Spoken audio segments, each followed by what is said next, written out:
Kanya-kanya naman pong diskarte ang mga motorista para hindi tumirik o masiraan ang mga sasakyan sa gitna ng baha sa Camanava area.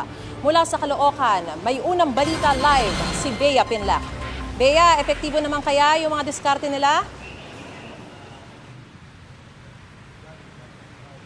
Maris, kasi simula pa lang ng araw, pero sakit sa ulo na ang sumalubong sa mga motorista sa ilang bahagi ng Camanava dahil nga sa baha, dulot ng malakas na pagbuhos ng ulan kanina.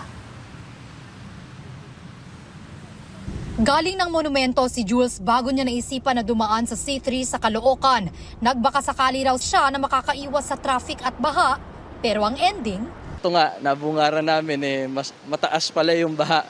So stranded kami rito. Pero magtatry ako maglakad. No choice. Kailangan ko iwan. Itatabi ko lang na maayos. Then para makapunta ko doon sa aking pupuntahan.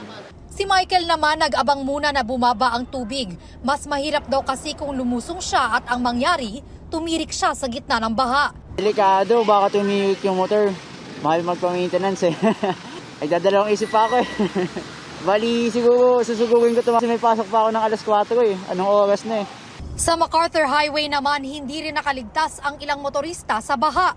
Kaya nagpalipas muna sila ng oras, umaasang huhupa ito at makakatuloy sila sa kani-kanilang biyahe. Alanganin pa po eh. Malalim pa eh. Baka masiraan lang eh. Sobrang taas ng tubig kasi ma'am eh. Tsaka mahirap na masiraan. Tsaka di rin ako makabalik sa work.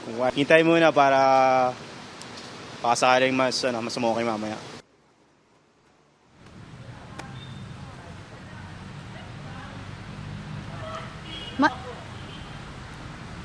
Maris, sa tanong mo kanina, epektibo para sa ilan na mga motorista yung mga naging diskarte nila. Pero may ilan pa rin na tumirik kasi nga sinubukan nilang lumusong pa rin sa baha. Kaya kinailangang itulak yung kanilang mga sasakyan patungo dun sa mga lugar na hindi na binabaha. Balik tayo dito sa Caloocan, sa Dagat-Dagatan Avenue.